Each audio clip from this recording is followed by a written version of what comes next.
আসসালামু আলাইকুম বন্ধুরা, এই ভিডিওতে ছোট্ট বাচ্চাদের জন্য সহজ কৌশলে সুন্দর একটি দৃশ্য আঁকবো। দৃশ্যটি আঁকা শিখতে শুরু থেকে শেষ পর্যন্ত দেখুন।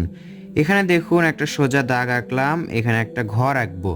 এই জন্য আমরা এভাবে দেখুন নিচ দিকে দুইটা দাগ দিব, এরপর এখান থেকে একটা দাগ দিব, তাহলে সুন্দর একটি চালা হয়ে যাবে। এটা ডাবল করে দিব, দেখুন সুন্দর একটি ঘর হলো। এখানে এই তিনটা দাগের মাধ্যমে সুন্দর একটা ঘর হয়ে গেল। এখন ঘরে কি দিতে হবে? ঘরে ঘরে দরজা জানালা আঁকতে হবে। এখানে একটা জানালা আঁকলাম, এই পাশে আরেকটা জানালা আঁকলাম, দুইটা জানালা আঁকলাম এক ঘরে। এবং এখানে কি করব, আমরা গোল করে দেখুন এভাবে নিচের দিকে সোজা করে নিয়ে এসে একটি দরজা হলো, এর মাঝে দাগ দিলাম। এখন আমরা ঘরের পাশে একটি গাছ আঁকবো এবং গাছ আঁকাতে দেখুন আরো সুন্দর হয়ে যাবে এই দৃশ্যটি। দেখুন এইভাবে সহজে একটি গাছ আঁকবো, নিচের দিকে একটু মোটা করব আমরা, এভাবে ছোট্ট বাচ্চারা আঁকবে। দেখুন এখানে গাছের পাতাগুলো আমরা এভাবে আঁকছি, ছোট্ট বাচ্চারা এভাবে সহজেই আঁকতে পারবে।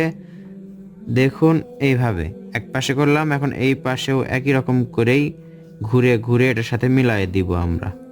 উপরে আরেকটু দিলে সুন্দর লাগবে। দেখুন সুন্দর একটি গাছ। দৃশ্যটা আমরা কঠিন করে আঁকবো না, সহজ করে আঁকবো। এজন্য কি করতে হবে দেখুন, এখান থেকে সোজা একটা দাগ দিব, এই দাগটা দেখুন একেবারে সোজা ওই মাথা পর্যন্ত লেগে যাবে, এভাবে লেগে গেল। এখন আমরা এইভাবে দেখুন, এই তো এইভাবে নিচের দিকে যাবে আবার উপর দিকে উঠবে, নিচের দিকে যাবে আবার উপর দিকে উঠবে, নিচের দিকে যাবে উপর দিকে উঠবে, এভাবে করে দূরের গাছপালাগুলো আঁকবো। আকাশে একটা সূর্য আঁকবো, সূর্যটা গোল করব।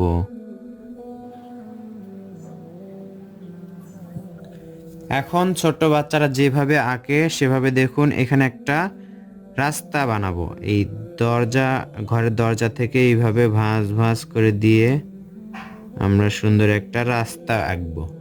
এখানে আঁকলাম, এখন এই পাশে একই রকম করেই ঘুরাতে ঘুরাতে রাস্তা আঁকলাম।